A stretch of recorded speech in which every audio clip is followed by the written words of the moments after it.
sana umalis si Bebo ngayong araw. Sabi ko sa kanya, sa bandang north kami magpunta, kaya dito kami napadpad sa Clark. Wala naman talaga sa plano namin na magpunta dito sa zoo. Pero okay na rin dahil matagal na akong hindi nakakapunta sa zoo. Siguro mga 7 years old ako nung huli kong punta. Ito nga yung unang-unang lumabas sa Waze nung nag-search kami dito sa Clark, Pampanga. Yung entrance nga dito, 200 plus lang, pero hindi pa kasama yung mga rides na gusto nyong sakyan. Ito nga yung una naming pinuntahan at first time ko lang din ginawa yan. Liw na aliw nga ako sa mga ibon dito kasi ang gaganda nila at ang tatalino Tingnan nyo naman to, mas magaling pa talaga mag-twerk sa akin. Konti nga lang yung tao dito dahil nasa kaloob-looban to ng Clark. So kung nga sanang pakainin to mga ostrich na to, kaya lang natatakot ako baka ako kainin. Grabe din kasi yung takot ko sa mga ostrich, dinaig pa nga ako nitong bata Ba't ibang mga hayop nga rin yung nandito na halos unang beses ko lang din nakita. Habang naglalakad nga ako, napatalon talaga ako ng sobra nung nakita ko tong malalaking ahas na to.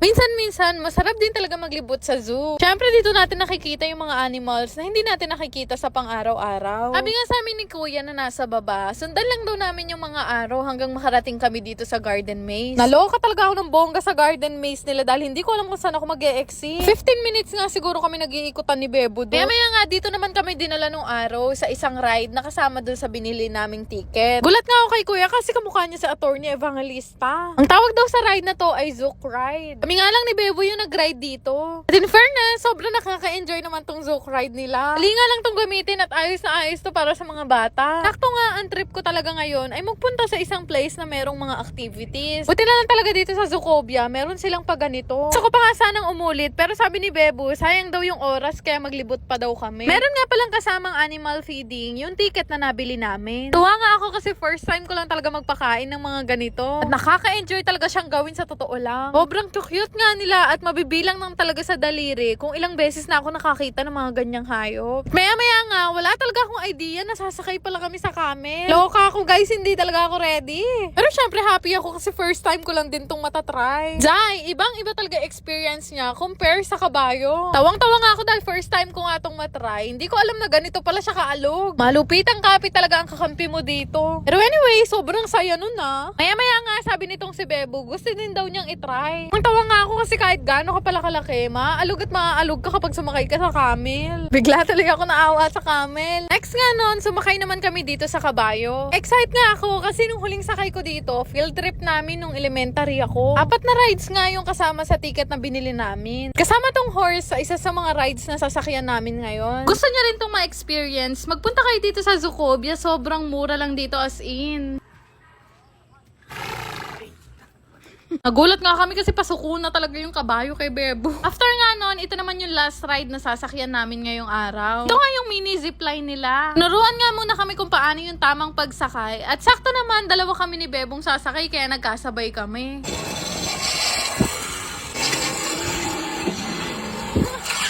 After nga ng mga pinaggagawa namin, nauhaw na ako, buti na lang merong mango shake sa tabi. Sobrang galing talaga ng bata na to, hindi talaga siya natatakot. Maya-maya naman, ito naman yung ginawa namin, nag-bird feeding kami. First time ko nga lang din yan ginawa at hindi ko talaga alam kung anong feeling. Pero sobrang nakakakiliti pala siya. Super nag-enjoy talaga ako magpakain ng mga lovebirds. Sa amin kasi manok yung pinapakain ko. Kung nga si Bebo ayaw tantanan ng mga ibon, maalat kasi siya. Panigurado talaga pag dinala nyo dito yung mga kapatid nyo or mga anak nyo, sobrang mag-e-enjoy sila dito sa Zoocobia. Maya-maya nga pa uwi na nga sana kami pero tinawag pa kami ni Kuya. Meron daw siyang gustong ipatry sa amin pero sabi ko sa kanya salamat na lang sa lahat. Kayo rin ba o ako lang? Kasi kahit anong mangyari hindi talaga ako bubuhat ng ganyan. After nga noon medyo maaga-aga pa naman at perfect na perfect din ang Clark sa mga road trip. Gusto niyo rin bang kumita habang naglalaro? Download niyo na rin tong Aurora game. Click niyo lang yung register para makagawa kayo ng account. Lagay ang mobile number, mag-create ng password at yung OTP na marireceive nyo. Ganun lang kadali gumawa ng account at pwedeng-pwede na kayong mag-cash in para makapaglaro. Napakadali lang din naman mag-cash in. Ilalagay niyo lang naman ang inyong GCash account name, GCash number at yung login password. Napakadaming laro na pwede mong pagpilian dito. May Guess Size, Toss Coin at Benson WD. Pero isa sa mga madalas ko talagang laruin itong color game. Bukod sa madali ang mechanics nito, mabilis lang din kumita dito. Para ka lang kasi naglalaro sa perya pero ang kinaganda dito, hindi mo na kailangan lumabas. Grabe guys, sobrang dali manalo dito sa Aurora game. Isa sa pinakamadaling laro pa dito ay itong Dragon and Tiger. Ito lang naman din kasi yung pagpipilian mo dito. Mimili ka lang naman kung Dragon, Tiger, hair or tie. Sarap nga tumaya dito kasi ang laki ng napapanalunan. Tipin nyo, sa isang taya, minsan nananalo talaga ako ng kulang 2,000. Kapag ka nga nananalo na ako ng malaki, syempre nagka-cash out na ako. Yung kinashin ko nga kanina na 100 pesos, napalaki ko siya ng 10,000. Sobrang dali lang din naman mag-cash out. Lalagay mo lang naman yung GCash information mo at wag